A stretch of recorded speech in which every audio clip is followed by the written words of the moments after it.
presentación de la tesis, en el que la estudiante presenta pues, los resultados de su investigación y responde a las inquietudes, observaciones de los y las juradas, y ese Fernanda lo presentó de manera muy satisfactoria, tan satisfactoria que sus juradas la postularon para la mención más alta que tiene esta universidad para una investigación, que es la mención laureada, que es finalmente reconocida por el Consejo Superior Universitario.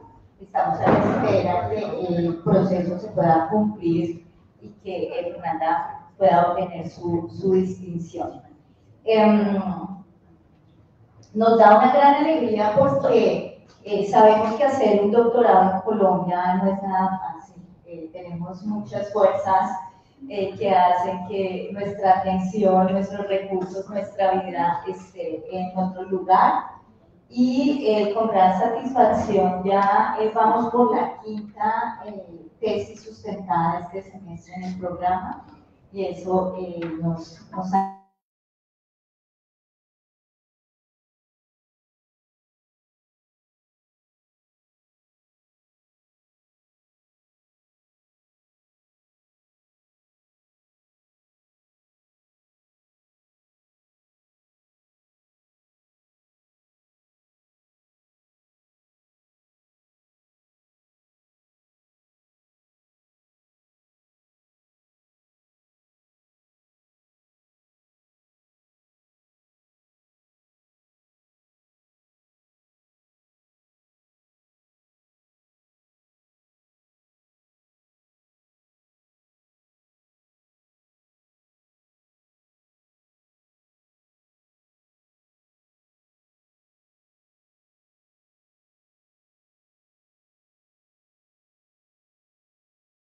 la Universidad de Sao Paulo, es periodista e historiadora, integrante del medio de comunicación Rutas del Conflicto, que creo que le ha acompañado también para que esta investigación haya llegado a un buen término. Sus intereses académicos son la praxis periodística sobre conflictos y construcción de paz, los trabajos de memoria, las metodologías colaborativas y los usos públicos de la historia. El director y compañero de esta aventura fue el profesor Paolo Viñolo, a quien agradecemos mucho su presencia y compañía en el programa y poder tener sus direcciones de estas tesis extraordinarias. Siempre las tesis de Paolo nos generan una gran expectativa, porque suelen ser muy buenas como esta. Y de codirector al profesor Mauricio Cardoso, que es profesor del doctorado del Departamento de Historia de la Universidad de Sao Paulo. El título de la tesis es Curadores de Memorias, rutas hacia un periodismo transformador sobre el conflicto armado en Colombia, y las juradas fueron la profesora Pilar Riaño Alcalá, Neila Graciela Pardo de la Universidad Nacional y Karen Workman. Y pues, como les decía, las juradas pues dieron la máxima calificación a la investigación de Fernanda. Por razones de tener este espacio más tranquilo y festivo en el programa, hemos separado la sustentación de la socialización. Entonces ya Fernanda no tiene ninguna presión de que su tesis vaya a ser evaluada y esto, porque ya todos esos filtros se cumplieron muy satisfactoriamente. Ya hoy es que nos pueda contar con más tranquilidad pues tanto el camino como los resultados. Entonces muchas gracias, Fernanda, por estar acá. No, pues muchas gracias a ti, Jenny. Gracias al doctorado por esa oportunidad, ¿no?, de realizar investigaciones transdisciplinarias desde el campo, incluso un poco extrañas, ¿no?, en la academia, en otros espacios. Sí. También agradezco a todas las personas que están acá presencialmente y también conectadas, pues a los amigos de la familia de tercera que está acá, las amigas del doctorado, los amigos de Rutas, del doctorado también Caro, de la IDEA, de Historia. No sé si falta alguien, creo que no. Y también a la familia que sé que está conectada desde Brasil, pues toca empezar agradeciendo también, obviamente, a los directores, pues a Paolo por la inspiración siempre desde la alegría, todos los comentarios siempre tan brillantes y con esa posibilidad de empujarme a apostar por los formatos no seguros, que a veces uno se ve como jalado hacia lo seguro, ¿no? Y Pablo decía, no, pero ábrelo más, ¿no? Hacia otro lado, y eso ha sido muy importante. También a Mauricio, que hoy no se pudo conectar, pero que también me acogió con mucho cariño en Brasil y hizo comentarios que fueron también muy importantes para sentirme tranquila y empoderada con el documento. A las becas que posibilitaron, ¿no?, que la tesis se realizara, la de auxiliar docente del Departamento de Sociología y después la beca del PAF, del IDEA. Y pues finalmente agradecer a Rutas del Conflicto, a los compañeros que están acá y a aquellos que no pudieron llegar, porque obviamente esa tesis solo fue posible por ese trabajo de todos esos años, ¿no?, conjuntamente. Entonces, bueno, también es bonito que esa presentación se haga acá. La presentación no tiene su... pero todavía no, se haga acá en ese edificio, porque esa es una historia que empieza en febrero de 2016, así que hace 10 años, cuando llego acá a Colombia. Yo todavía ni soñaba que iba a hacer el doctorado en la vida, y llego a trabajar con periodismo en Rutas del Conflicto y también para hacer un intercambio en historia. Y bueno, tenía clases acá en ese edificio, entonces me parece muy lindo, ¿no?, pues poder regresar acá.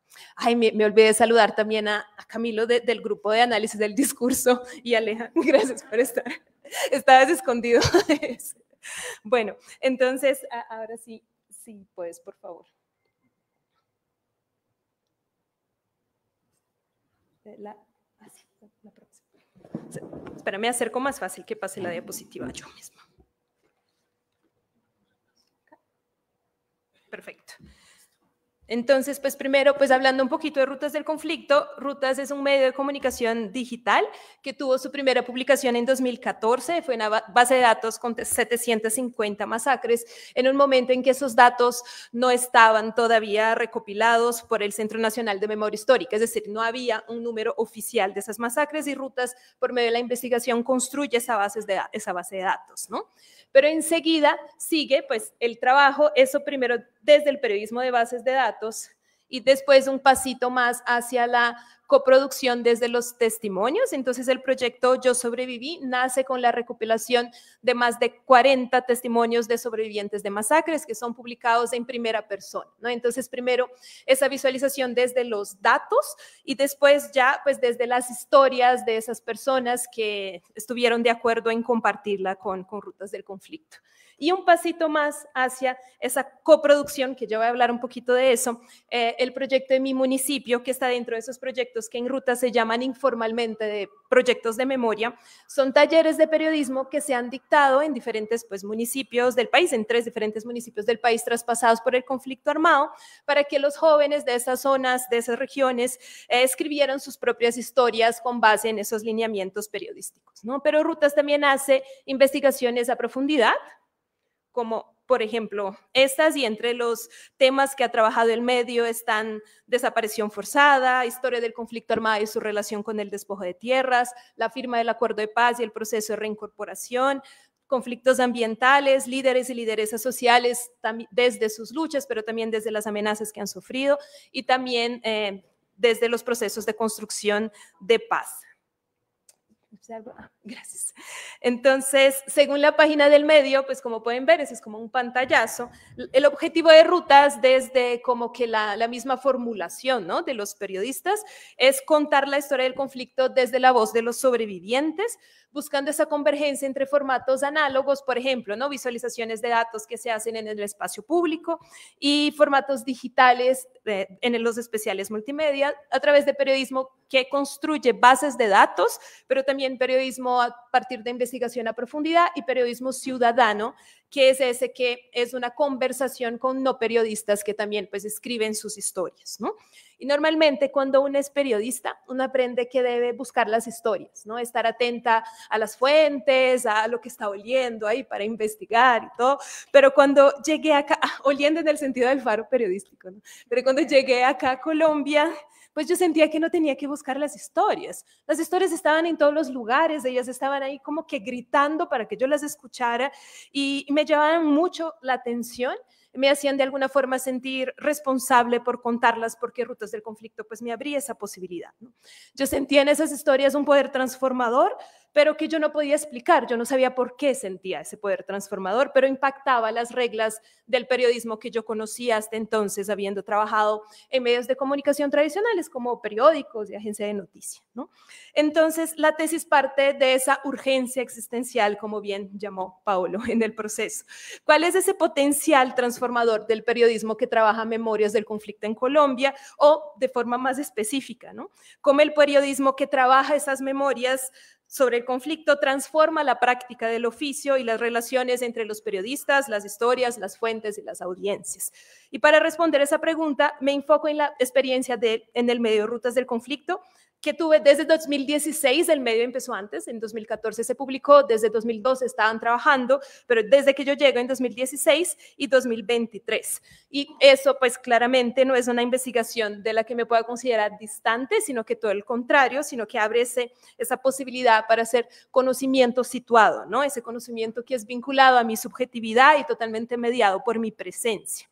Y para responder la pregunta, yo transité entre diferentes campos de las ciencias humanas y sociales, pero principalmente partiendo de las teorías de la comunicación y de los estudios de la memoria. Ahora sí, porque entender a Rutas no es solo entender a Rutas del Conflicto, no es entender un contexto en el que está inmerso, en primer lugar, de ese periodo de transición en el país, de las negociaciones para el Acuerdo de Paz y para el Acuerdo de Paz en 2016, en que se abren ventanas tanto para periodos de nuevas agresiones como para forjar escenarios de no violencia, según los teóricos de conflicto y de paz, pensando ahí en el concepto de transformación del conflicto.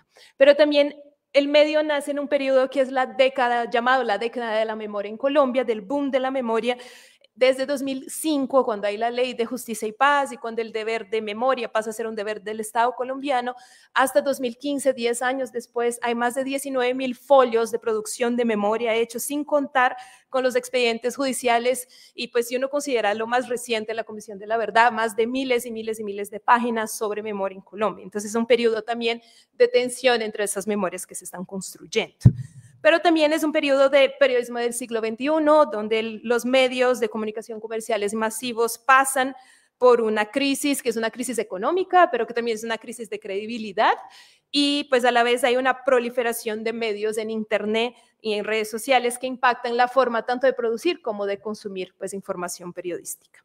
Y finalmente, el cubrimiento del conflicto, pues claro que Rutas no es el primer medio que cubre el conflicto en Colombia, ¿no? El cubrimiento históricamente se ha hecho desde la prensa comercial y masiva y también desde los medios comunitarios. Hay ejemplos de excelentes reportajes, importantes reportajes, pero también es verdad que mayoritariamente las publicaciones de los medios comerciales y masivos son hasta los años 90 muy enfocadas en los hechos violentos y cuyas fuentes eran principalmente el gobierno o pues los actores armados. A partir de los años 90, con pues, la unidad de paz del diario El Colombiano, se empieza a hablar más desde las víctimas, de su experiencia, pero todavía aún desde el hecho victimizante, desde el dolor y desde el sufrimiento.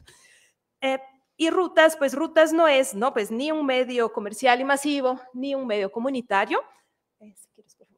Rutas es parte de ese grupo de medios de comunicación nativos digitales que nace en el año 2000, y con Rutas está también Verdad Abierta, La Silla Vacía, Pacifista y Colombia 2020 del periódico El Espectador, que han tratado el conflicto a profundidad más allá de esos hechos específicos y considerando sus causas y consecuencias. Entonces, entender a Rutas es entender ese panorama también, ¿no?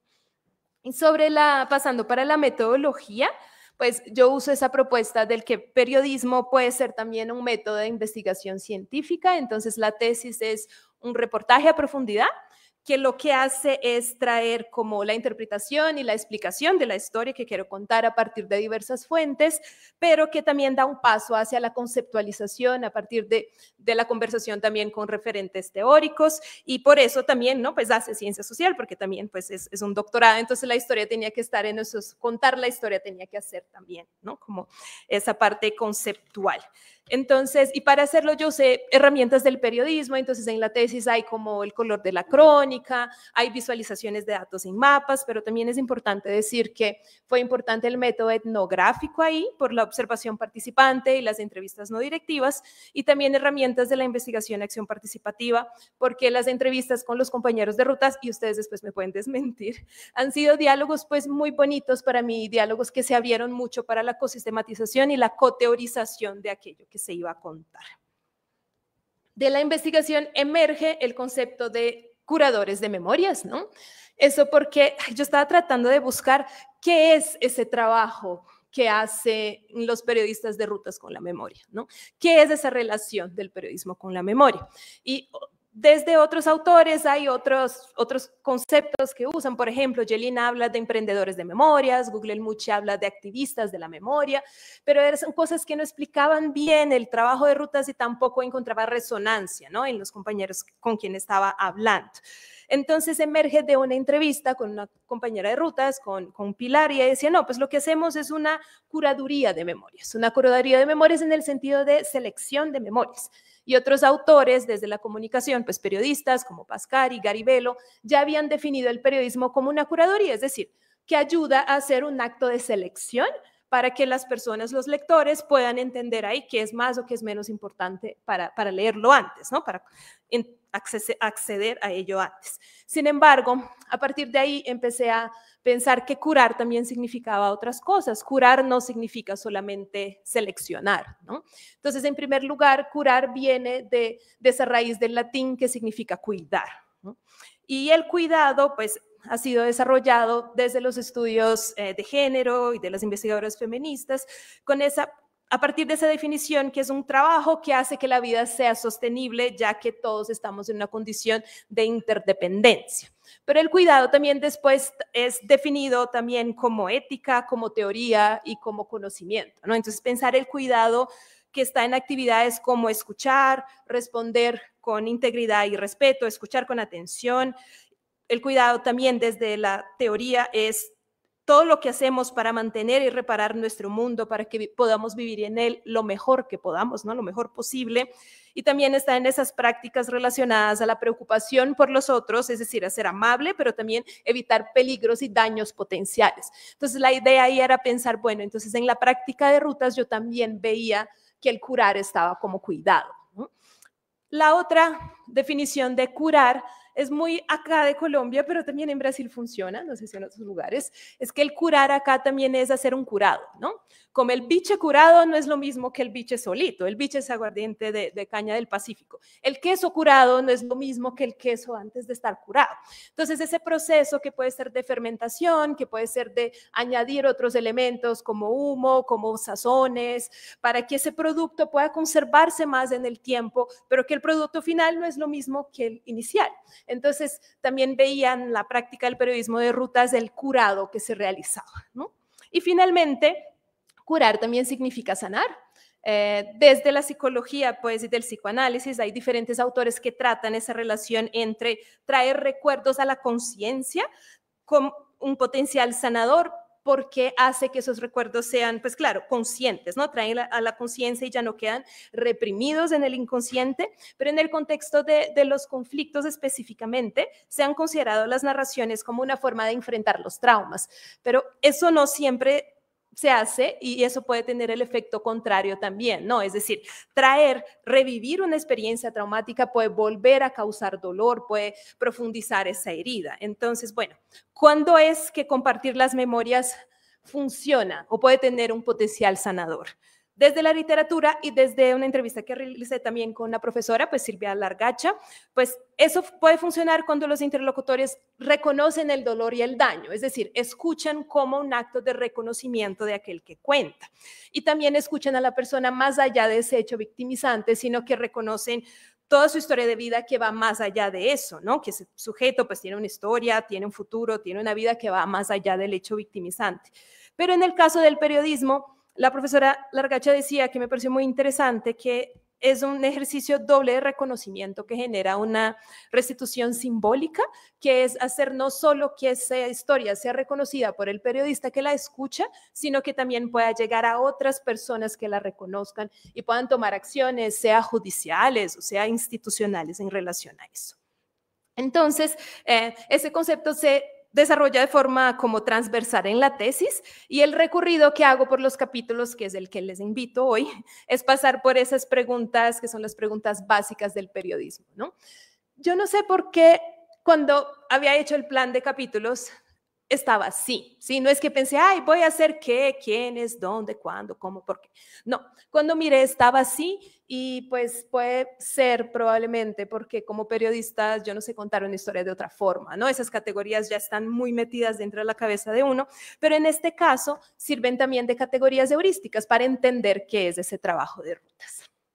Entonces, el que empieza con, lo llamé pues memory telling, pero empieza con el asombro que tuve, ¿no? Cuando llegué en Colombia a ver esas historias sobre el conflicto armado que yo no tenía idea que existían. Y el pensamiento era, pues yo estaba en Brasil, un país fronterizo, acá al lado, porque yo no sabía que existían minas antipersonal en Colombia. Yo sabía que existían en Angola, yo sabía que existían en Afganistán, porque yo no sabía que existían acá, ¿no? Y eso pasaba, ¿no? Con los diferentes hechos victimizantes y las diferentes historias que empecé a escuchar. En Vista Hermosa Meta, pues fuimos justamente para reporterear ese tema de las minas antipersonal, y las historias de las víctimas allá hablaban de victimizaciones que eran múltiples por diferentes grupos armados, desde secuestros, desplazamientos y las secuelas de las minas que pueden ser visibles o invisibles, ¿no? Hay esquirlas que se quedan en los cuerpos de las personas, pero hay sueños fantasmas que las personas siguen teniendo con las minas, aunque no tengan una cuestión pues visible de esa victimización. Sin embargo, esas historias sí me ayudaban a entender esa experiencia personal, que era pues me hacía aprender mucho, pero a la vez también me daba referencias sobre la historia de Colombia, ¿no? Desde esas experiencias. Entonces eran memorias individuales, pero permeadas por marcos sociales, pero que también daban luces sobre esa historia de Colombia desde las voces pues de estas personas. Para mí, para mí esas historias gritaban, eran como geysers de agua caliente, ¿no? Como que esos geysers que explotan en la tierra y suben súper alto y uno dice, uff, no hay cómo no verlo, ¿no? Y entonces yo empecé a repetir eso como casi que un mantra, porque nadie cuenta esas historias, porque nadie cuenta esas historias. Y una vez estaba hablando con una integrante de la red, Somos Generación de Verdad, ya años después, y ella me dijo, no es que nadie las cuenta, mucha gente las cuenta, es que nadie las escucha. Entonces eso me dio también un choque de realidad, ¿no?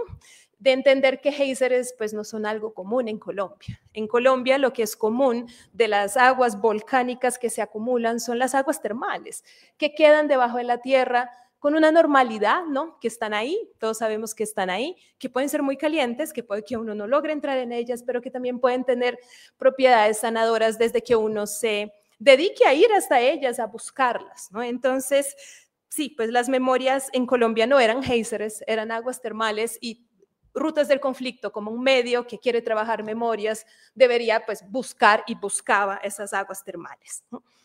Y un medio de comunicación que quiere hacer eso, entonces va un poquito más allá del storytelling periodístico. Pues yo podría hablar harto sobre storytelling periodístico, pero para hacerlo cortico, son herramientas narrativas que se usan para contar una historia, para que sea llamativa para el lector, para quien la ve, con el color de la crónica, con los multimedia, con la visualización de datos, para que la información y la explicación que quiera darse sea chévere y enganche a esa audiencia, ¿no?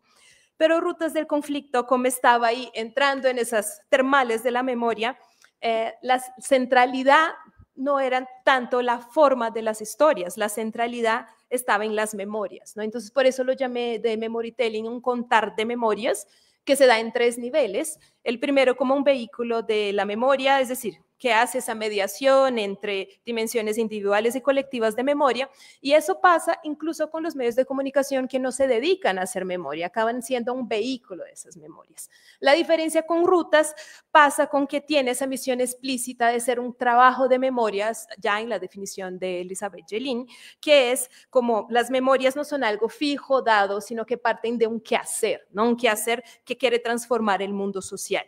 Y Rutas, bueno, asume como un objetivo suyo trabajar esas memorias. Y en tercer lugar, pues es memory telling porque privilegia la lógica de las memorias en pues lo que publica, es decir, el enfoque no está en la trama principalmente, claro que también está en la trama, es periodismo, ¿no? Pues toca entenderlo, pero principalmente está en las memorias. Entonces hay un respeto desde el periodista al trabajo de memoria del protagonista de la historia que la cuenta antes de hacer el trabajo de memoria desde el periodismo, ¿no? Y eso significa que en las publicaciones hay silencios, hay omisiones, hay remociones, hay diferentes temporalidades que se cruzan y bueno, no siempre el contar de una memoria va a generar una historia de inicio, medio y final, ¿no? Eso pues puede variar ahí. Y entender las memorias en el centro del periodismo transforma lo que en comunicación llamamos los criterios de noticiabilidad, que son aquellos criterios que los medios usan para definir qué es lo que no es noticia, pues en medio también a todas las mediaciones y el contexto de ese medio. Entonces, bueno, entre esos criterios están, por ejemplo, la novedad, la proximidad y la actualidad. Pero si uno piensa en las historias de Vista Hermosa, esas historias sobre las minas antipersonal, pues no eran nuevas, porque no, pues ya habían pasado hacía tiempo por el país, tampoco actuales y tampoco eran cercanas simbólicamente a Bogotá, porque no estaban presentes, ¿no? En las narrativas de los medios de comunicación, eran simbólicamente lejanas. Sin embargo, si el centro está en las memorias como criterio de noticiabilidad, se invierte esa relación. Entonces pasan a ser también pues novedosas, porque de alguna forma son novedosas para alguien que nunca las leyó, novedosas para nosotros, y actuales porque sus consecuencias están hasta el presente. Sin embargo, eso no es lo fundamental. Lo fundamental ahí es que las memorias pasan a ser ese criterio, ¿no? de noticiabilidad. Pero para entender más sobre el qué, pues creo que debemos pasar para los quiénes también, entender quiénes son pues los curadores de memorias. Y yo empiezo a hablar de curadores de memorias haciendo un sincericidio, ¿no? Pues compartiendo algo de mi vida, que es pues fueron las 2 veces que lloré en público por rutas del conflicto, ¿no? Es decir, la primera fue en la presentación de un libro que lanzamos en la Feria del Libro, bueno, hace aniversario ahora, en 2019, que era Yo sobreviví, Memorias de Guerra y Resistencia en Colombia, y era una compilación de relatos de sobrevivientes de masacres que ayudaban a entender un poco, pues, ese andamiento, cómo pasaron esas masacres y cuáles eran los procesos de resistencia de las personas, más allá del hecho específico. Entonces, en esa mesa, un profesor del Rosario, Juan Pablo Guevara, pregunta, ¿no?, a los compiladores del libro, ¿y cómo es que esas historias impactaron en ustedes? Y ahí, pues, me acabé y empecé a llorar compulsivamente, no podía parar, no podía hablar, fue como una cosa bien vergonzante en el momento, ¿no? Sentí mucha culpa, sentí mucha vergüenza, pero eso fue como la claridad de que esas historias obviamente estaban afectando a mi sentir, ¿no? No era un trabajo lejano de mi sentir. Y también, pues la segunda oportunidad fue ya en 2020, un año después casi, que en finales de 2019, con otra compañera de rutas, con Lía, habíamos ido al Cauca para hacer una reportería sobre la implementación del capítulo étnico del Acuerdo de Paz y sobre el enfoque transversal de género, pero en esa semana en que estuvimos allá, pues pasaron muchas cosas, ¿no? Incluso el asesinato de la Newesh Cristina Bautista, autoridad tradicional del resguardo de Tacuello, y también de los Quihuetegnas, pues sus guardias indígenas, los guardias indígenas. Entonces fue un momento de, pues sí, pues mucho sentir, ¿no? Mucha tristeza estar en ese lugar, en ese velorio, en esa siembra, como llaman pues el entierro, en medio de tanto sufrimiento, tratando de hablar con las personas y entrevistarlas, ¿no? Nunca se siente bien en ese tipo de ambientes. Entonces ya pues había vuelto a Bogotá y no podía escribir, no podía escribir, estaba totalmente bloqueada, pues no salía sobre esos 2 temas, no podía hablar, hasta que con otro grupo de personas en otro trabajo de la Red Internacional de Memoria Transformativa fuimos a la exposición del Testigo de Jesús Abad. Y entonces yo estaba ahí, yo estaba trabajando, estaba llevando a esas personas en la exposición y otra vez me rompí completamente. Y después de llorar compulsivamente y sentirme otra vez culpable, pude escribir, ¿no? Ahí pude escribir y pues escribía tan compulsivamente como lloraba y ya salieron los dos textos que faltaban. Y eso me hizo entender que, claro, lo que yo veía en el periodismo afectaba a mi sentir, pero mi sentir también afectaba a mi trabajo, pues yo no podía escribir, ¿no? Y después podía escribir, pero tuve que llorar primero. Entonces, en este caso, Rutas nos ayuda a entender que la llamada objetividad, que todavía es vista de forma, sí, pues mayoritaria, hegemónica en los medios de comunicación como algo importante, es difícil, ¿no? Más que difícil, no es ni deseable, porque la objetividad implica en separar sujeto y objeto, separar aquel que ve y reporterea de aquello que es visto, ¿no? Y se hace. Pero esas dos cosas siempre están en relación. Pero así como la objetividad es todavía como la idea dominante en los medios, las críticas a ella también vienen desde hace muchísimo tiempo. Y acá pues rescato que las críticas de los sociólogos de la comunicación de masas de los 70, que hablan de la objetividad como la forma del periodismo, ¿no? Más que como el contenido objetivo, son esas rutinas que permiten con que ese contenido vaya empacado, por ejemplo, con las W, con el qué, quién, cuándo, dónde, por qué, con la pirámide invertida, que empieza por lo más importante, por la especialización de los periodistas, de forma que esos periodistas estén bien protegidos de cualquier ataque del público. Entonces, la objetividad más como forma que como contenido, ¿no? Gracias. Sin embargo, bueno, como les comentaba desde mi experiencia personal, pero también de la experiencia de los compañeros, los curadores de memorias superan esa separación entre sujeto y objeto, y eso genera nuevas rutinas periodísticas. Esas rutinas son sentipensantes, ¿no? Ese término eternizado por Falsborda, que chévere citarlo acá también hoy, que es esa relación constante entre el sentir y el pensar, y de los periodistas ese sentipensar está totalmente atravesado por sus trayectorias de vida, ¿no? Y en el caso de Rutas, esas trayectorias de vida están influenciadas por su presencia en la academia, por ejemplo, como profesores o como estudiantes, y como estudiantes después como profesores también, pero también por el periodo del acuerdo de paz que genera, ¿no? Pues ciertos pensamientos y ciertas sensaciones también. También con las memorias familiares, ¿no? Que al inicio todos decían, ay, no, pues no soy directamente afectado por el conflicto. Sin embargo, cuando empezamos a hablar sobre las vivencias familiares, había abuelos, por ejemplo, desplazados por la violencia, había familiares que habían sido parte de guerrillas o que habían sido secuestrados, había presencias de grupos armados en los territorios donde vivían sus familias, había exterminio social, la mal llamada limpieza social en sus barrios. Entonces, esas memorias también son parte, ¿no? De ese sentipensar de los periodistas. Así como el hecho de ser periodistas del conflicto, Aranguren ayuda a definir eso, que es diferente de un periodista de guerra que va, reporterea, ve la guerra, escribe, la siente, regresa a su país y hace su nota. Ser periodista de conflicto es estar, ¿no? en un lugar donde el conflicto sigue, es seguir trabajando en medio del conflicto, aunque obviamente estar en Bogotá no es lo mismo que estar en otros territorios, sigue siendo, ¿no? Pues muy cercano a la vivencia del conflicto. Y la otra cuestión de la trayectoria de vida es esa relación con el medio de comunicación, ¿no? La relación que tenemos y hemos tenido con Rutas no es una relación de un trabajo, ¿no? Como yo voy al trabajo, lo entrego y se acabó y ya. No, pues obvio, hay muchos trabajos que tampoco tienen esa relación, pero en Rutas esa cercanía se ve tanto para lo bueno como para lo no tan bueno, ¿no? Es decir, cosas en el sentido, es una familia, es donde aprendí mucho sobre periodismo, cosas que dijeron, pero también genera mucha frustración, genera pues mucho miedo, hay ciertas cosas que pues nos gustaría que tuviera más como resonancia y no tiene. Entonces esa relación con el medio está ahí. Bueno, y la responsabilidad que genera también escuchar historias permeadas por violencias relacionadas al conflicto, que es como, bueno, eso como uno también lo somatiza, ¿no?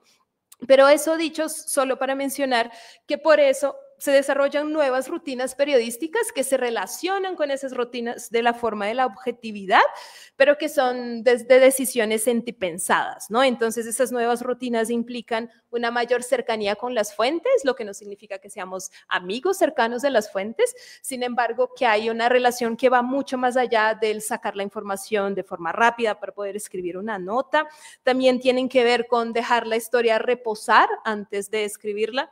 Gracias, Santi, porque él mencionaba que cuando uno deja la historia reposar, que queda ahí 1 mes, 2 meses sin tocarla, porque no puede tocarla cuando la va a tocar, toda esa estructura previa que el periodista tiene en la cabeza para desarrollar la historia, ya cede lugar a la estructura que la historia te está pidiendo, ¿no? Eso se relaciona mucho con lo del memory telling que estábamos comentando. También como nueva rutina está la reflexividad, eso de repensar las propias prácticas durante el proceso. Gracias, David, pues es impresionante que los veo y recuerdo las entrevistas, pues. Y también la incorporación de la experiencia en el cuerpo del periodista, y eso me parece también interesante, que claro, uno hace la reportería y a partir de ahí pasa a ir a dormir con la historia, despertarse con la historia, almorzar con la historia, caminar en Bogotá con la cabeza bien lejos de Bogotá. Entonces, como que hasta que esa historia se logra desincorporar, cuando hay la publicación o cuando no hay la publicación, es más difícil, ¿no? Genera una frustración que toca trabajarla de alguna forma para poder desincorporarla. Pero esas son las nuevas rutinas que quería mencionar, pero solo para hacer ahí el vínculo, esas rutinas también generan una relación diferente con el tiempo, y sobre eso quisiera hablar ahora, sobre el cuándo. Pues el cuándo lo llamo time lapse, y ahí dejo el ejemplo. No sé por qué no pude poner el video en la diapositiva, pero creo que con las fotos ayuda. Pueden ver que... Ah, no, ese no. Era el formato del video, no lo pueden incrustar. Hay otro que sí está ahí. Pueden ver que es un nacer del sol, ¿no? El primero está oscurito y se va clareando. Yo aprendí qué significaba timelapse en esa reportería en 2016 en Vistahermosa con Juan Gómez. Llegamos tempranito, el sol estaba empezando a salir y Juan pone la cámara ahí fija en el parque principal de Vistahermosa y graba durante unos minutos que el sol va naciendo, pasa gente por un lado, pasa gente para el otro, pasa un grupo de la fuerza pública trotando alrededor del parque, ¿no? Y todo eso en el video se ve en 14 segundos, ¿no? Entonces el time lapse es eso, es un lapsus de tiempo, un intervalo de tiempo que es acelerado para caber en el tamaño de la narrativa. Y entonces eso me ayuda a entender que el periodismo de rutas del conflicto también trabaja con intervalos de tiempo que son acelerados. Por ejemplo, allá en Vistahermosa escuchamos historias que venían desde los 70s con las llegadas de grupos armados al municipio, hasta el proceso con las FARC, pues el último proceso con las FARC desde 2014, bueno, 2012 se anuncian las negociaciones, pero desde la firma del acuerdo de paz de 2016, pero también escuchamos historias del tiempo de la zona de extensión de 98 a 2002, en el tiempo de Pastrana. Hay casos como el especial sobre el Bichada, donde esas historias se van incluso hacia más atrás, ¿no? Desde el inicio de la colonización del departamento. Entonces, lo que se hace es considerar ese intervalo de tiempo, pero también acelerarlo para que quepa en el tamaño de la narrativa, sea un video, sea un texto, un especial multimedia. Gracias. Entonces, la idea del presente en Rutas del Conflicto no es el presente del breaking news, es un presente elástico, ¿no? Para usar ahí la denominación de Facio, que transita entre pasados y futuros. Entonces, no son puntos en una cronología, sino que es un intervalo, un lapso, como un lapse del time lapse, ¿no? Y eso hace conectar mucho con esa definición de tiempo de Koselleck, que no es presente, pasado y futuro, sino que espacios de experiencia, pues aquello que vivimos en el pasado y que nos afecta en nuestra experiencia de presente, y también con horizontes de expectativa, ¿no? Pues aquella expectativa que anhelamos desde hoy también impacta en nuestro presente. Y esa relación entre diferentes temporalidades es algo muy diferente del periodismo de actualidad, del periodismo de breaking news, que incluso Castells define como atemporal, porque no muestra los tiempos más allá del ya. Entonces, el periodismo de Rutas del Conflicto no es atemporal, al contrario, ¿no? Pues juega con diferentes temporalidades juntas en esos intervalos. Y yo tengo ejemplos sobre eso, porque el ya no es fundamental para Rutas del Conflicto. Esa tablita que está ahí muestra las notas más leídas en 2023 del medio, y las 5, bueno, la primera es la página del portal, pero desde los 20 años de la masacre del Aro, la compra de tierra por Argos y eso, son notas que no habían sido publicadas en ese año, que habían sido publicadas en años anteriores, ¿no? Y alguna cosa coyuntural, pues, ¿qué pasa para que las personas vuelvan a buscar esa información?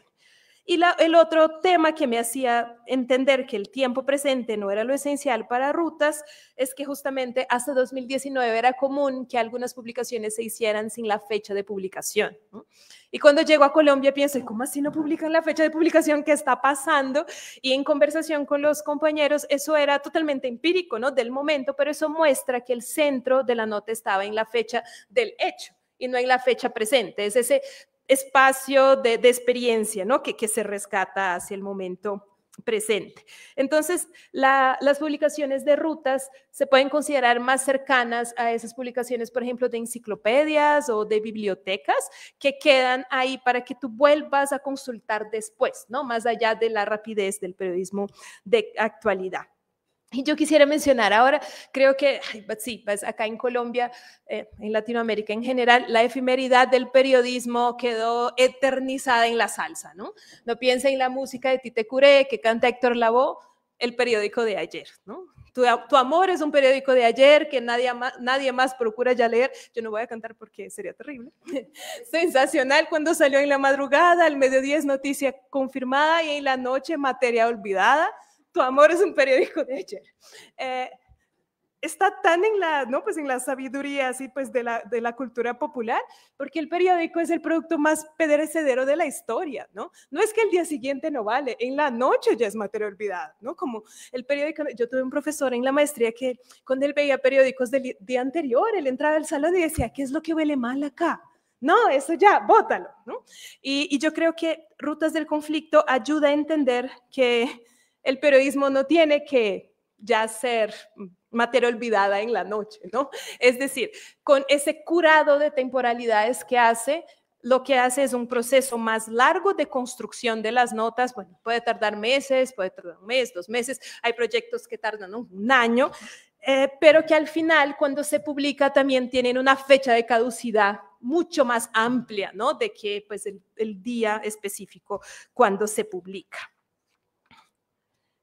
Sí. Bueno, me olvidé de mencionar lo del presente, pero claro, eso no significa que el presente no sea importante, que sea algo menor. La transición posacuerdo que enmarque esas historias, es decir, si Rutas del Conflicto hace un curado de temporalidades, y si eso fuera una bebida, pues la botella para esa bebida sería el presente, ¿no? Lo que enmarca esa reflexión sobre el pasado, sobre esos espacios de experiencia, esos horizontes de expectativa. ¿Quieres otra vez para que active el video? No, adelante. No, para que se active el video. Bueno, igual voy hablando, ese capítulo sobre el cómo, que lo llamo tráficos de historias, nace de 2 cosas principales. La primera es un reportaje que hicimos en Cumaribo y el segundo es el concepto de tráficos culturales. Voy a empezar por el primero. Ay, no está funcionando. Bueno. No hay problema. Igual el video muestra un poquito, pues, es que eso es una buena cuña para que vean el reportaje en la página de Rutas del Conflicto, para que lo lean. El video muestra un poco esa llegada, ese rally, como lo llamamos en el reportaje, pero para llegar a Cumaribo, Bichada, pues uno tiene que ir hasta Villavicencio en bus, después tomar un avión hasta Cumaribo.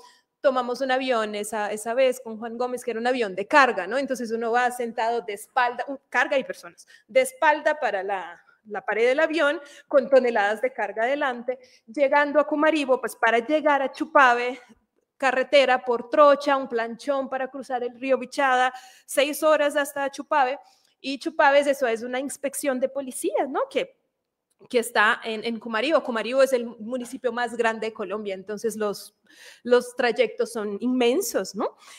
Y cuando llegamos allá, pues los pobladores nos cuentan que estaban en ese proceso, pues 2016, esperando la firma del acuerdo de sustituir la coca, que era el principal producto económico de esa zona.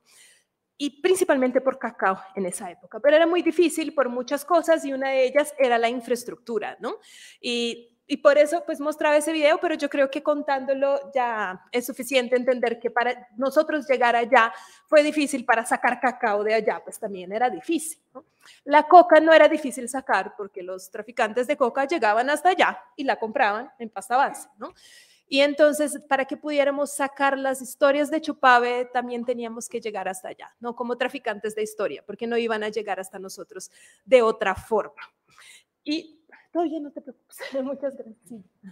Y lo otro que inspira ese capítulo es el concepto de tráficos culturales, que desde Schiller es esa,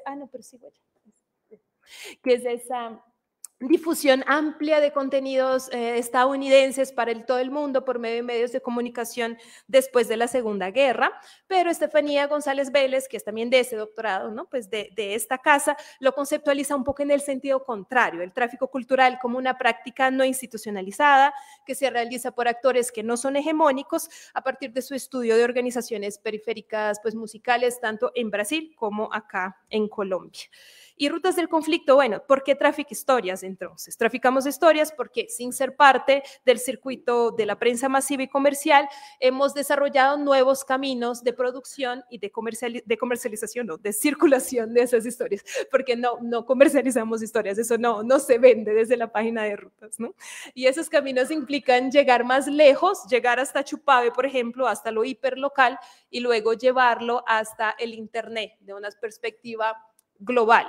Claro que cuando uno publica eso en una página virtual, y eso pues me dijo Juan Gómez y lo saca de una conversación que tuvo con María Teresa Ronderos, que es como lanzar una botella al mar, ¿no? Con una cartica.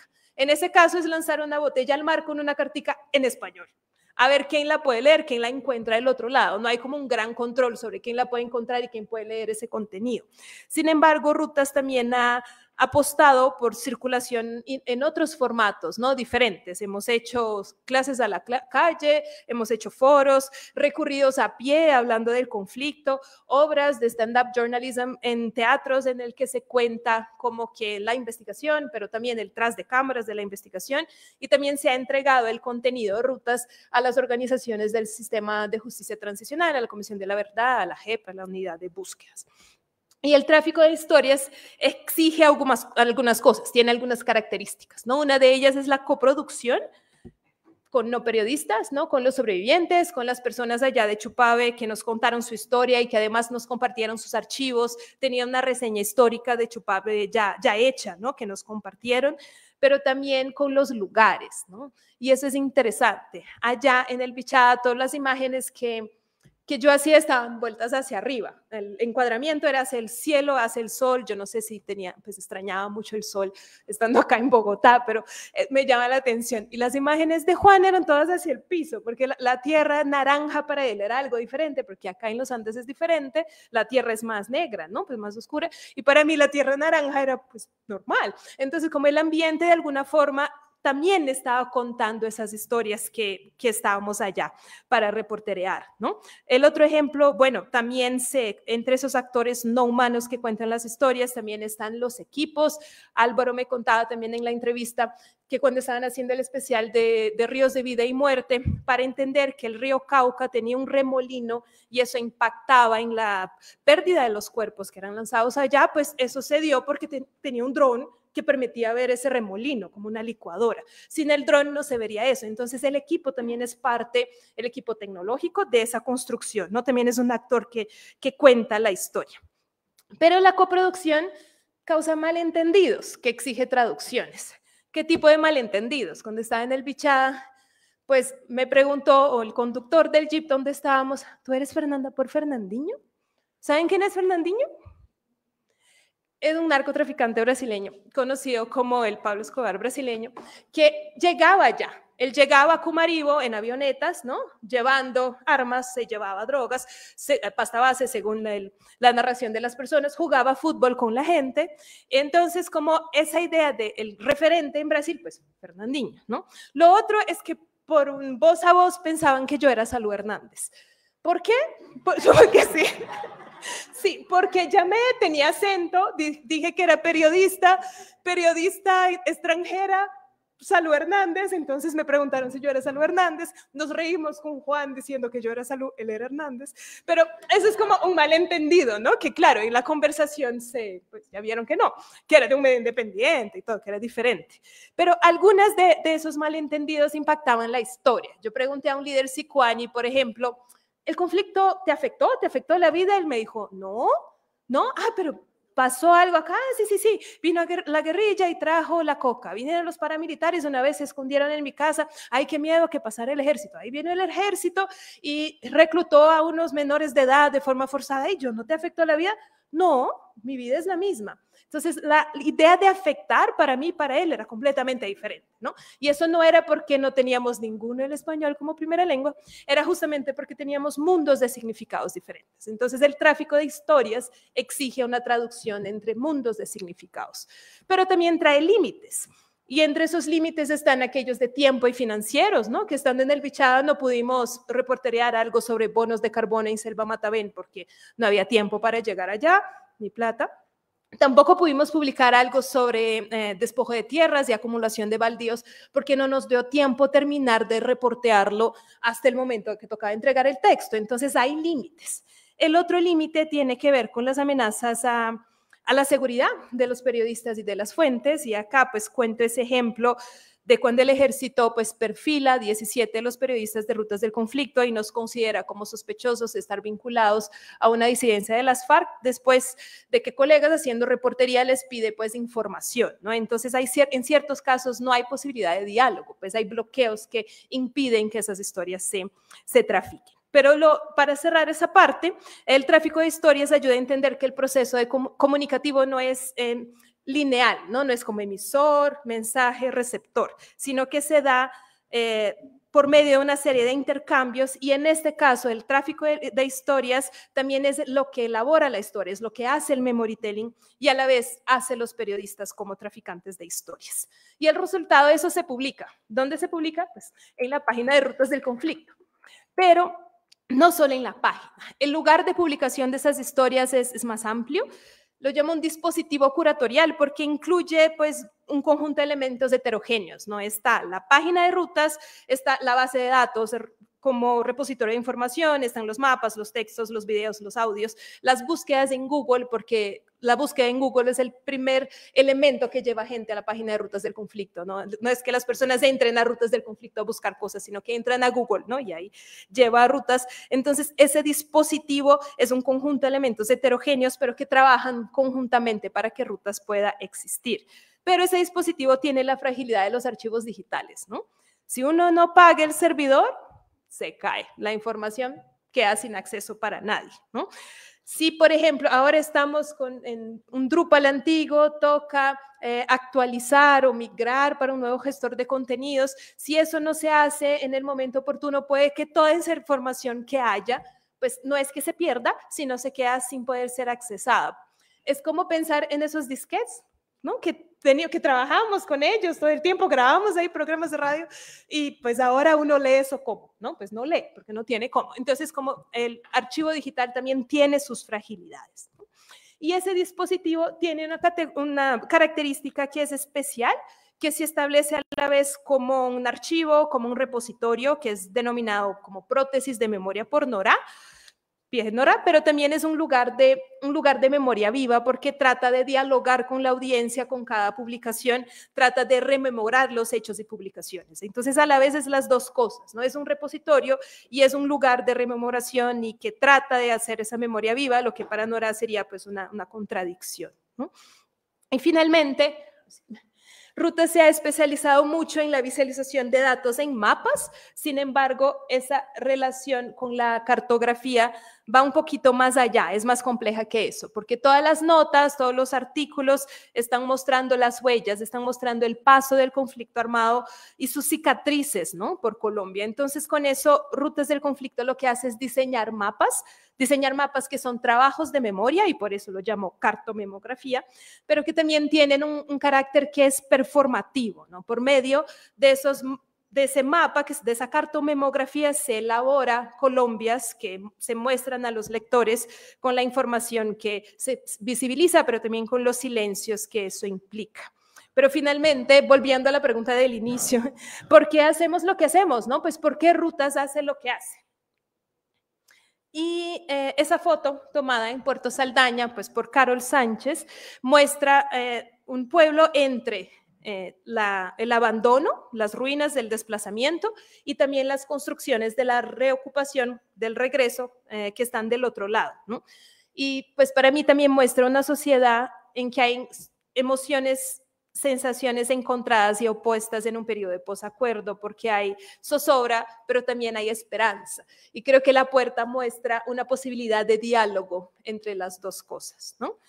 Óscar Parra, pues director de Rutas, fundador de Rutas y también un gran amigo, pues él decía en los inicios de Rutas, creo que se acordarán que Rutas existía, pero está destinada a dejar de existir, ¿no? Rutas solo existía porque por unos 5 años más o menos, porque el conflicto se iba a acabar y la finalidad de Rutas era no estar, era existir para dejar de existir, aportar para que la violencia pudiera cesar.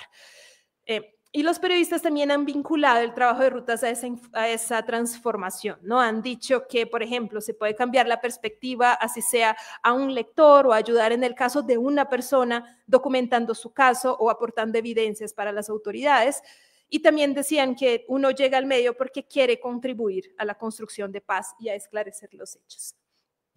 ¿De qué transformación pues está hablando? ¿No? Porque transformar el conflicto, según Galton y Lederach, no es acabar con los conflictos sociales, sino que aportar a la prevención o al fin de la agresión, de la violencia.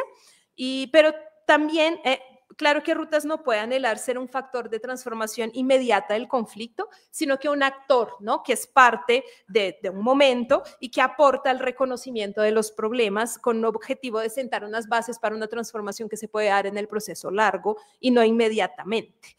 Con la circulación de las publicaciones, con todos los elementos que hablamos hasta ahora, Rutas se acerca al nosotros ñande propuesto por Elizabeth Yelin.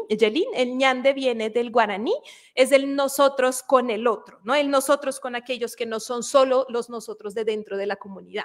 La palabra del guaraní para el nosotros de dentro de la comunidad sería ore. Entonces, Rutas ayuda a esa ampliación del nosotros, ¿no? O para usar otra definición de Maycraft, que ella decía que el proceso de recordar, el remember en inglés, remember es como reagrupar, volver a ser miembro, reunir. Entonces, esa percepción de transformación del conflicto, pues dialoga con el acercamiento epistemológico de Rutas a la práctica, a la praxis del periodismo.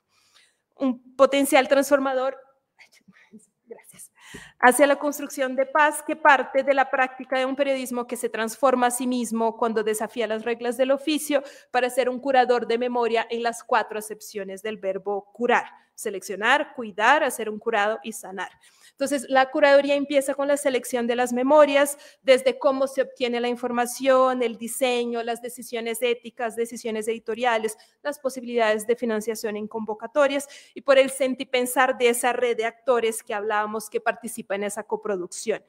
Pero también es una selección que tiene las memorias como criterio de noticiabilidad del memorytelling y que abre la puerta para historias que son poco visibles sobre el conflicto en medios de comunicación masivos y comerciales. Qué pena. Pero en segundo lugar está el curar como cuidar, ¿no? Y pues la conclusión es que el medio cuida la producción del contenido, haciendo que historias que son hiperlocales lleguen lejos, pero también cuida porque las escucha de forma respetuosa, tiene una rigurosidad en la investigación, desarrolla nuevas rutinas periodísticas, incluso cuida a esas historias en el propio cuerpo de los periodistas. Los periodistas incluso cuidan a Rutas del Conflicto como medio en las actividades periodísticas, en las administrativas, y para eso, pues la verdad es que se han dejado de cuidar a sí mismos, ¿no? Pues muchas veces. Y juntas, esas historias publicadas son un curado de memorias, ¿no? La tercera acepción de curar, como el biche curado, como el queso curado, llevan más tiempo de producción, pero tienen más tiempo de validad. En el memorytelling, el medio deja la huella, pero eso se suma a un encurtido de muchas cosas, de vivencias, prácticas, sentires, técnicas que fermentan juntas, temporalidades, especialidades, ¿no? Y finalmente, curar con ese significado de tener un potencial sanador.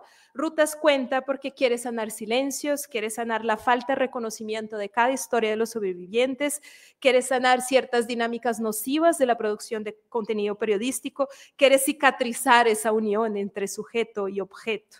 La necesidad de contar de los curadores de memorias viene de ese potencial sanador que ven en esas historias para el desconocimiento sobre el conflicto en la sociedad, en su familia e incluso en ellos mismos, ¿no?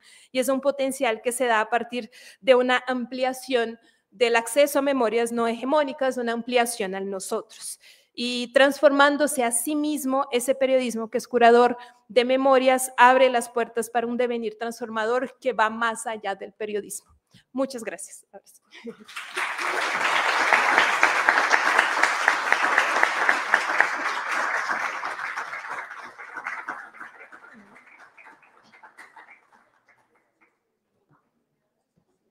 Gracias, profe.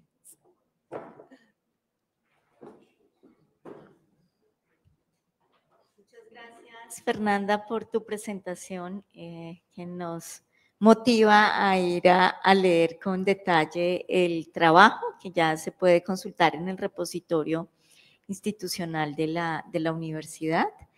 Ya entonces tenemos el espacio para comentarios, felicitaciones, preguntas, las diferentes intervenciones que quieran hacer en este momento. ¿Alguna? ¿Alguno se anima?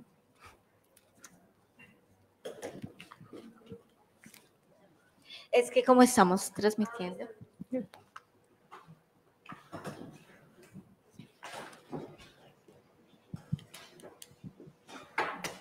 Bueno, yo pues primero sí quisiera hacer la felicitación. Yo pues para mí también me parece muy bonito, Fer, como que igual nos hemos encontrado y hemos hablado del proceso y siento que igual el proceso de Rutas del Conflicto ha transformado pues vías de diferentes formas. Yo recordaba mucho cuando hablabas del libro como ese libro también transformó mi vida y como tú transformaste pues qué iba a hacer con mi vida, ¿no? Yo escogí la carrera con ese libro y yo pues me siento muy atravesada porque siento que es un proceso que uno no sabe a cuánta gente está atravesando. Entonces, pues me parece muy lindo ver este trabajo porque te vimos muy estresado durante mucho tiempo, yendo y viniendo. Entonces, pues te quiero felicitar porque me parece un trabajo muy bonito. Y pues te quería hacer como dos preguntas. La primera, creo que tú la retomaste ahí, era como, bueno, el cuidado es central, pero también cuál es el cuidado y la responsabilidad con ustedes como periodistas, ¿no?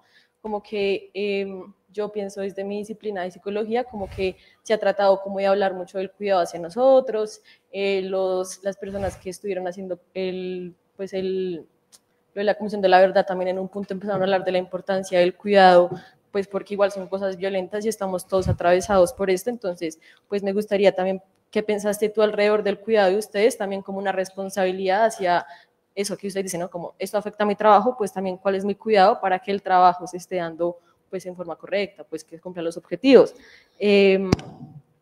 También estaba pensando como, ¿cuál crees tú que es como la forma en la que se transforma, se negocia, se habla con la comunidad como para romper ese sujeto-objeto, pero también lo extractivista, ¿no? Como que igual yo creo que la carrera de periodismo se puede ver un poco extractivista, ¿no? Como voy, recojo algo, me voy, cómo se maneja para que la relación que estás diciendo que existe, que tiene un límite, pues también rompa esto extractivista, pero a la vez como tú también le estás entregando algo, ¿no? Que se le está entregando a la comunidad.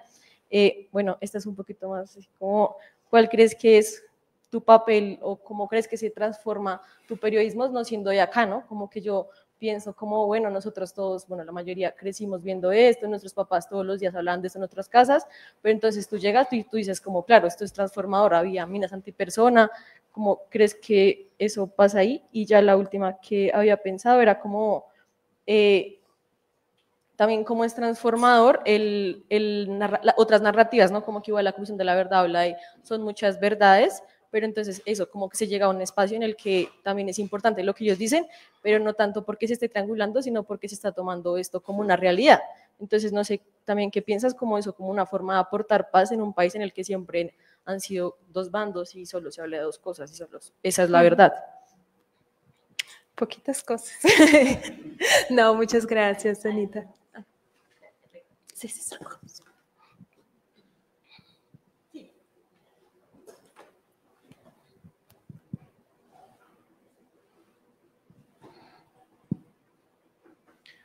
Muchísimas gracias por este espacio tan maravilloso, Fer, y por toda esta ilustración de algo que es tan importante para todos nosotros como colombianos que deberíamos empezar a tomárnoslo más en serio, como un poquito más, o sea, al nivel que le diste, porque es un gran ejemplo, no solo a nivel periodístico, sino a nivel de de cómo cómo te atravesó, cómo tu sensibilidad te llevó a hacer todo este trabajo y cómo también es importante que haya más sensibilidad en el pueblo colombiano ante todo lo que ocurre.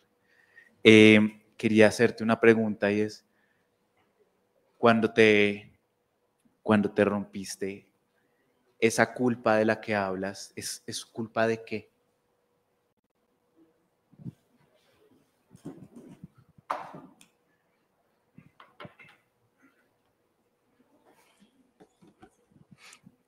Deben contestar ustedes, pero si digo algo que no están de acuerdo me dicen. Pues la primera en relación a, muchas gracias, chévere las preguntas porque me permite ahondar en cosas que no se mencionaron. Lo del cuidado, pues mira, es muy difícil. Hemos aprendido, ¿no? Hemos aprendido cosas.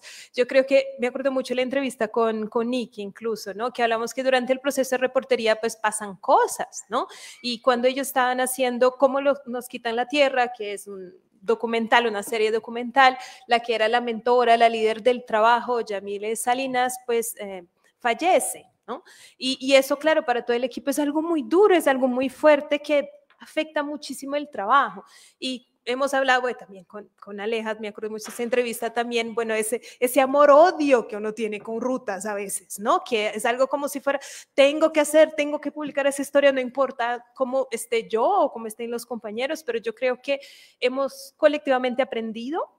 Las compañeras pues han generado unos protocolos de salud, protocolos de seguridad y bueno, hemos hecho ciertas reuniones para atención incluso psicológica con un profesor del Rosario de Psicología, esas cosas que van ayudando, pero pues la cosa es que principalmente uno apoya al otro, ¿no? Y bueno, con las amistades más cercanas y eso, y creo que es un proceso que seguimos aprendiendo de él, ¿no? Para aprender a cuidarnos también pues entre nosotros.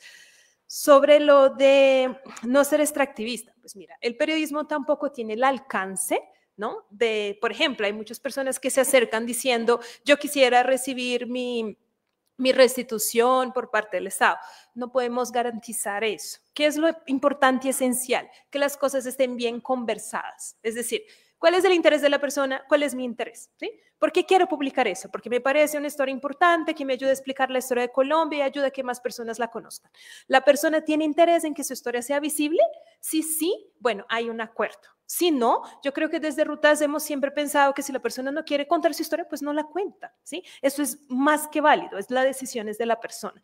Creo que ahí está el tema, ¿no? Pues no entender que todos somos ahí como obviamente sujetos con diferentes intereses y entender cómo hacer la cosa de la mejor forma.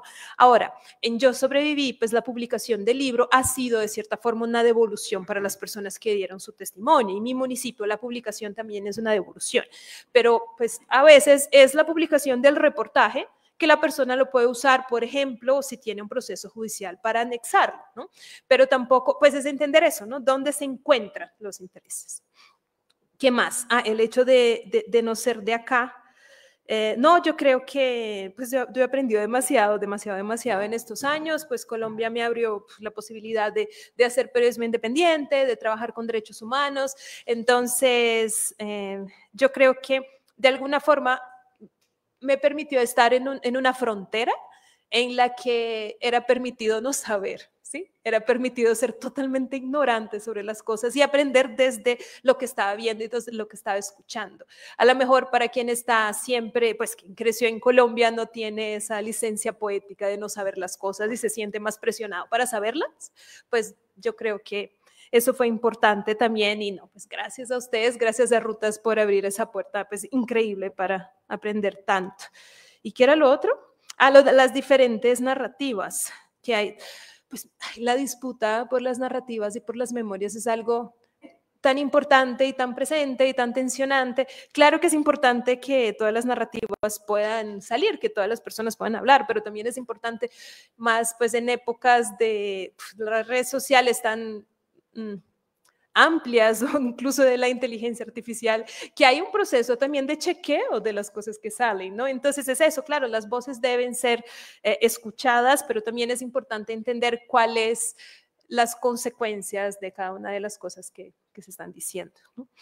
Y por último, lo de la culpa de llorar en público, no, yo creo que tiene mucho que ver con ese ideal de la objetividad, ¿sabes? Pues aunque yo no estuviera en ese cuento, es decir, aunque yo no creyera en el periodismo como una cosa objetiva, el hecho de que yo me rompiera me quitaba un poco de estar alejada del objeto y ahora todo el mundo sabe que yo estoy totalmente involucrada. Yo creo que tiene que ver con ese sentipensar, es decir, uno está sintiendo, pero también está traspasado por toda la idea de periodismo que construyó durante todos los años que trabajó con eso, ¿no?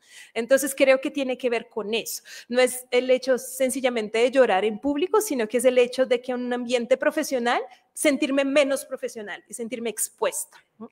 Creo que eso ayuda a entender que está bien exponerse y está bien entender que esa exposición pues pasa porque uno está ahí pues inmerso en lo que está haciendo. Yo creo que eso.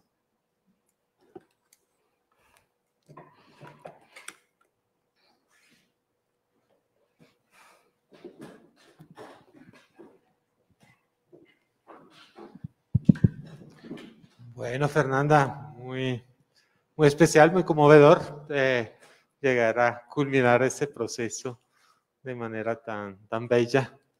Pues un regalo de la vida poder trabajar con Fernanda y también un regalo tenerlos aquí. O sea, creo que ustedes son coprotagonistas de esa historia, de ese trabajo, ¿no? Qué bueno que Rutas de Conflicto esté aquí. Es un trabajo, lo sentipensante, creo que es bastante evidente. Pero también quisiera destacar un par de cosas y hacerte una pregunta. Destacar que es un trabajo que se repiensa a fondo el oficio del periodismo. Y lo piensa de manera radical. Y creo que las conclusiones que saca son muy potentes y pueden ser muy inspiradoras a partir de un trabajo colectivo, de un caso de estudio, pero muy inspirador para cualquiera que se acerque al oficio del periodismo. Ha sido también un trabajo muy valiente, ¿sí? Que no ha sido exento de riesgos. O sea, hay un ponerse en juego, un arriesgarse que creo que hay que valorar. Y un poquito la inquietud, la pregunta es ¿cuáles son esas rutas a seguir? Sí, creo que ahorita estamos en un momento de transición muy grande con todos los trabajos de la memoria. Yo sigo insistiendo que Colombia ha hecho un trabajo extraordinario. O sea, como prácticamente ningún país del mundo ha hecho lo que se hizo aquí. En pocos años, pero pues en muchas décadas de movimientos y de trabajos de base. Pero en relativamente pocos años hemos pasado de no saber nada de ese conflicto, de saberlo mucho, ¿sí? Y de tener una cantidad de testimonios y de voces y de relatos. Pero ahorita el problema vuelve a ser lo de la escucha. El problema es que ahí hay archivos impresionantes pero pues hay que activar. Entonces el memory telling me parece que entra en una nueva etapa muy fuerte. No sé si desde Rutas o desde tu oficio como periodista o así simplemente como observadora, participante, te has imaginado qué son los pasos a seguir, que probablemente son un poco distintos de lo que se ha venido haciendo. Pues sí, yo creo que cuando hablaba del time lapse, de la relación entre temporalidades, eso no lo mencioné, pero está ahí de alguna forma. Hay momentos, como fue ese momento de transición, ese momento de la firma del acuerdo de paz, que abrió una cantidad de posibilidades, ¿no? Es decir, que abrió posibilidades de recursos, abrió posibilidades de que del tema se estaba hablando y pues, personas que querían saber del tema. Y pues actualmente sí, es un momento diferente, es un momento que creo que la esperanza que existió de forma muy fuerte en la firma del acuerdo se fue empezando a complejizar, ¿no? Complejizar con el mismo reciclaje del conflicto, con las mismas cosas que no fueron funcionando, actualmente con la falta de financiación extremada para temas de conflicto armado en Colombia, ¿no? Contexto. En las preguntas falta el cuánto. ¿Al cuánto? Sí. Claro, no, y en ese contexto internacional, pues actual, pues sabemos lo que pasa con USAID, ¿no? Después de que pues Trump es elegido presidente, pues hay una desfinanciación qué pena, de USAID en Colombia, hay el cierre de proyectos, pues con la financiación alemana también, pues no es igual a lo que era antes, por pues, motivos de coyuntura mundial, pues de crisis económicas, de guerra en Ucrania y bueno, entonces sí hay un ambiente que es menos favorable y también en relación a la escucha yo también siento que pues hay un cansancio, ¿no? Hay un cansancio de personas que no están dentro de pues las organizaciones de derechos humanos, no están dentro de los que están interesados en el tema, que ya no quieren escuchar hablar de conflicto, ya se acabó el conflicto, pasemos la página y hablemos de otra cosa, ¿no? ¿Qué es lo que creo que tiene que seguir? Pues el trabajo tiene que seguir, no va a seguir en el mismo tamaño, no va a seguir en la misma cantidad de publicaciones, pero toca que nos sigamos aliando a redes, bueno, entonces parte, ¿no? La Liga contra el Silencio trabaja junto con otras organizaciones, yo creo que apostar aún más por los caminos de asociación con redes comunitarias, aunque no haya recursos. Y yo creo que hay una otra cosa que es muy importante, y pues ustedes están acá también para hablarlo. Yo creo que el proceso sigue, ¿no? Las personas pues van a seguir haciendo otras cosas, pero hay gente que estaba en Rutas del Conflicto que ahora está en la JEP, está en El Espectador, está en Cambio, pues son personas que siguen haciendo este trabajo desde otros lugares, aunque la desfinanciación de Rutas pues impida que haya un equipo de 20 personas trabajando para Rutas, que sería maravilloso, pero en ese momento no es posible. Entonces, bueno, es entender que el periodismo independiente tiene sus limitaciones, debe seguir trabajando, debe seguir buscando las convocatorias, pero también alianzas con universidades, por ejemplo. Yo creo que ese es un camino también, ¿no? Entonces es eso, seguir como ampliando esa red, entendiendo que la financiación desde la cooperación internacional, incluso pues nacionalmente, pues con la Comisión de la Verdad también había financiación para hacer especiales multimedia sobre temas del conflicto armado, que ahora pues bueno, por ahí no hay. Entonces creo que es eso, seguir tejiendo redes, pero también entender que el trabajo se sigue haciendo en otros lugares también, ¿no? De la semilla que pues en Rutas empieza a germinar.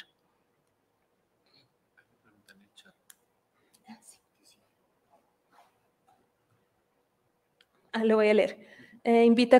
Hola, profesora Neila, muchas gracias por estar presente y también muchas gracias por tus comentarios a la tesis, muy, muy generosos, muy constructivos también.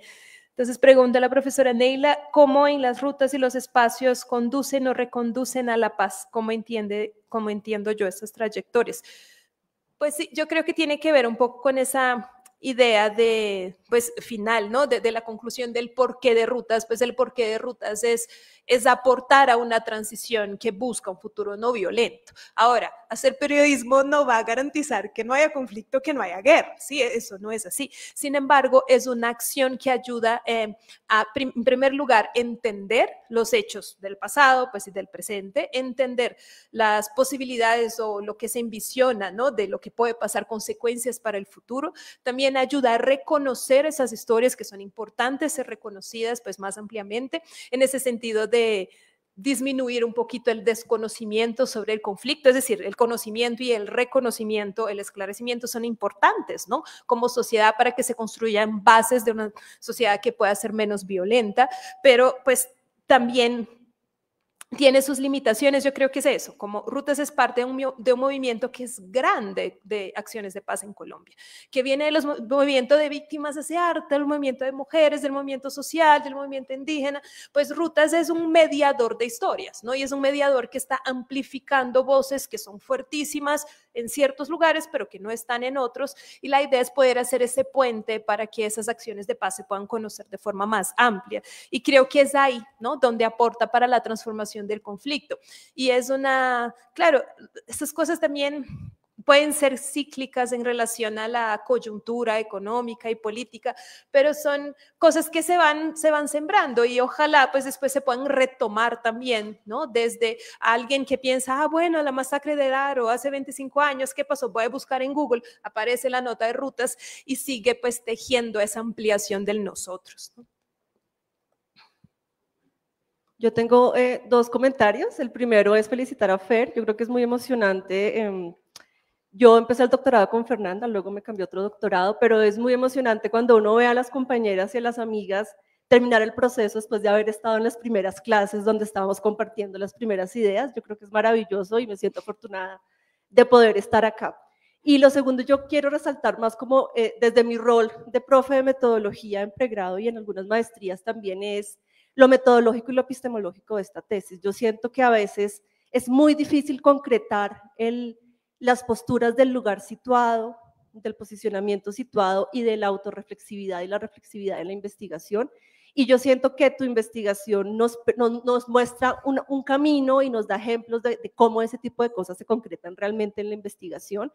Y en lo metodológico, me encanta esto del periodismo también como método y la estructura misma del documento. Yo creo que es un ejemplo de cómo es posible seguir ampliando los límites de lo metodológico, cómo definitivamente hay otras maneras de hacer investigación que todavía nos falta explorar y que también es un ejemplo para quienes están empezando otras investigaciones, ¿no? Como que a veces cuesta mucho en la academia, incluso en lugares de la transdisciplinariedad como este doctorado, realmente ir más allá de las metodologías y los métodos que conocemos. Entonces quiero valorar eso porque creo que son ejemplos que nos muestran cómo ir más allá de esos límites también.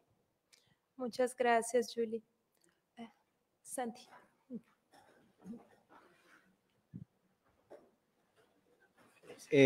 Bueno, pues buenas tardes.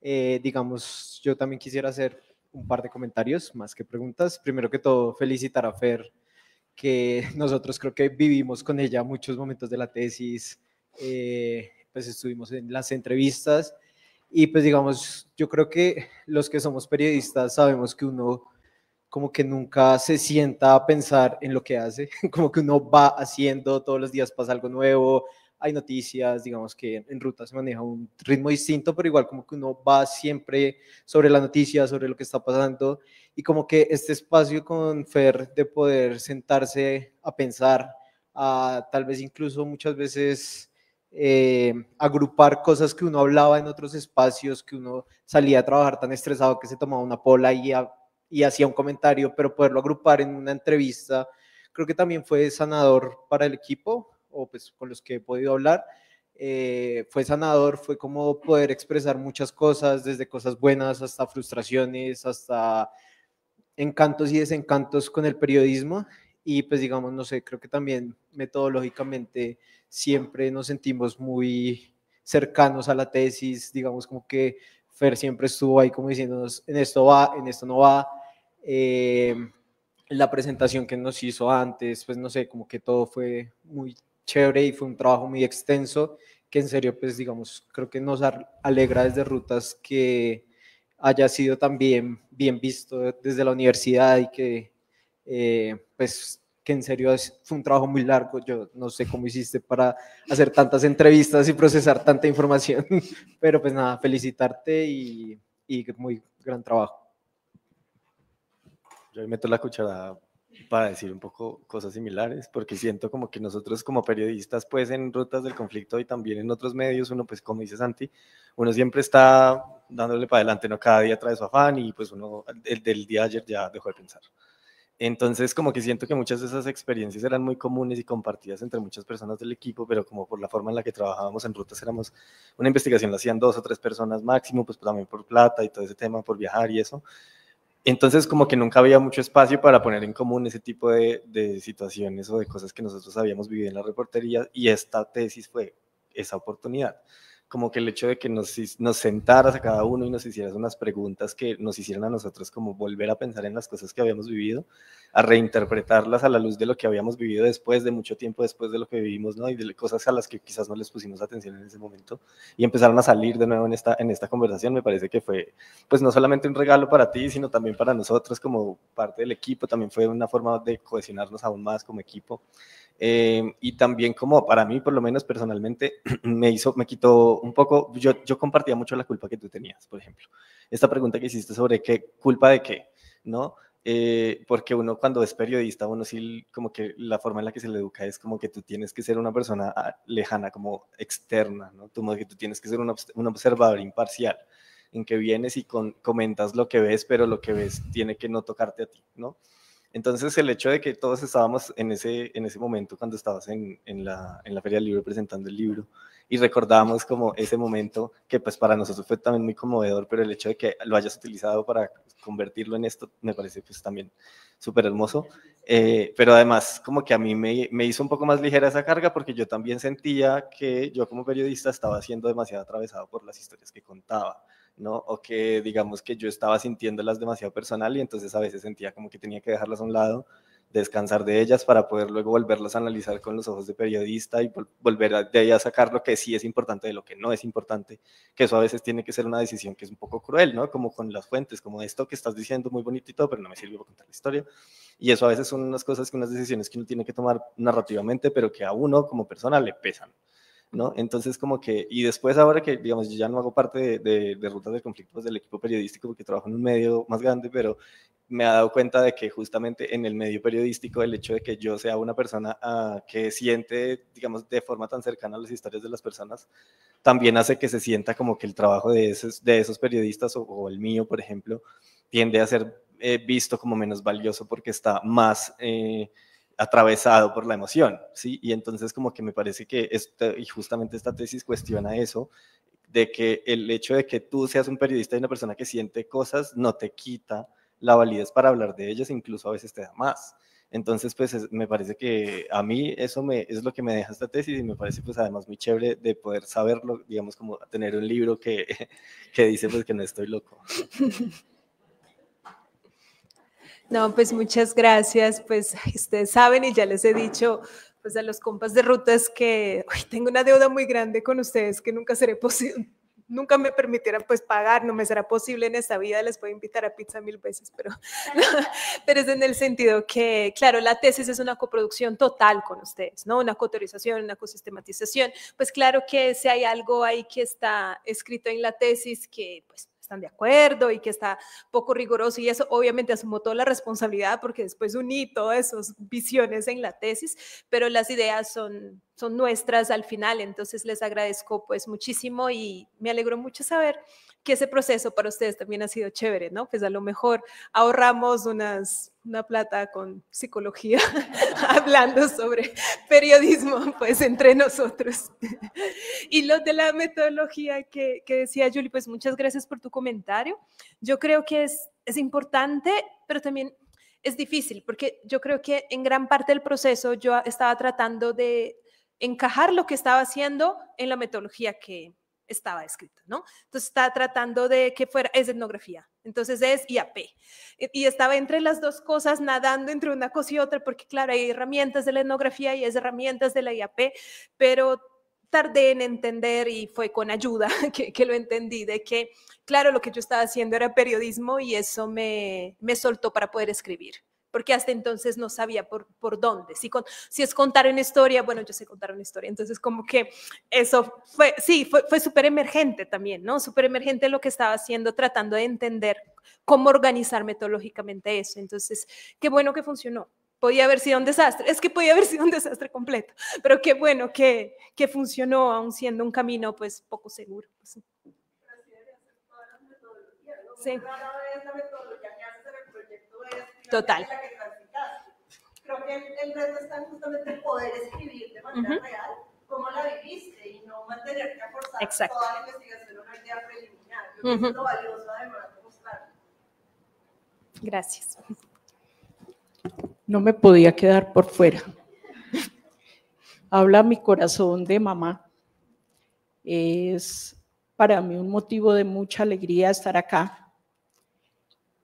Poder entender desde dónde viene la sensibilidad de tu alma en tu esencia como tal, alimentada por todas estas vivencias que has tenido, porque cuando el ser humano se acerca al dolor de los demás, cuando ve las realidades de otros que están en silencio, eso ayuda a sensibilizar más el alma. Entonces, de verdad que te felicito, querida Fernanda, por este trabajo tan bello, me queda un término muy marcado en el alma, el sentipensante. Cuando unimos el sentimiento con el pensamiento y lo llevamos a una razón, logramos sensibilizar el alma ante el dolor de aquellos de los que nadie habla. Entonces te abrazo con mi corazón y muchas gracias por el espacio de poder estar acá y compartir este momento contigo. No, muchas gracias, mi jefa. Yo también la quiero mucho. Yo creo que es un ejemplo de, pues, la familia está lejos físicamente, ¿no? Mi familia sigue cerca por todos los medios posibles, pero también la familia que me acogió acá en Colombia, entonces les agradezco mucho y qué bonito que le ha quedado el sentir pensar, qué bonito que hayan podido estar y creo que es entender también que los dolores colectivos causados por el conflicto armado, claro que afectan más a los que lo vivieron, pero deberían ser tratados así como dolores colectivos, ¿no? Como cosas que como sociedad debemos tramitar. No es problema del otro, es problema nuestro, ¿sí? Entonces, como entender cómo no es que me toque el dolor del otro, es sino entender que ese dolor del otro es un dolor que es también colectivo y así debe ser, ¿no? Entonces, como es por ahí que lo veo. Muchas gracias, jefa. Bueno, pues recibiste muchos comentarios amorosos, felicitaciones que han llegado desde diferentes lugares en reconocimiento a tu trabajo. Felicitaciones, Fernanda, gracias por esa extraordinaria investigación que hiciste. Les agradecemos mucho también a todas, a todos por venir a acompañarnos. Van a poder seguir pues ya revisando con detalle el documento. Esperamos también poder apoyar una futura publicación de ese documento desde el programa. Existe la posibilidad para las tesis tan destacadas como la de Fernanda de poder tener la publicación. Entonces, bueno, ahí seguirá teniendo resonancia desde muchos espacios. Felicitaciones, Fernanda. Yo les pido un aplauso en reconocimiento a todo su trabajo.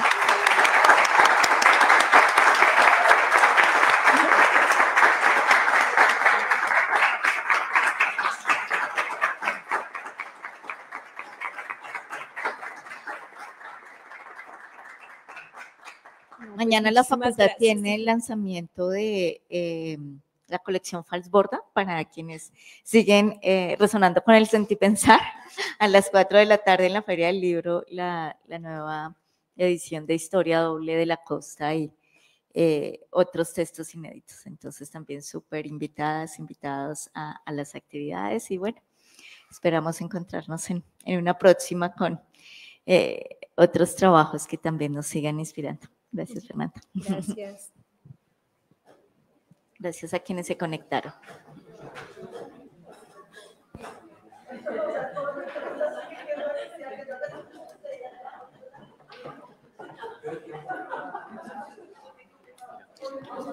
Vale, muchas gracias.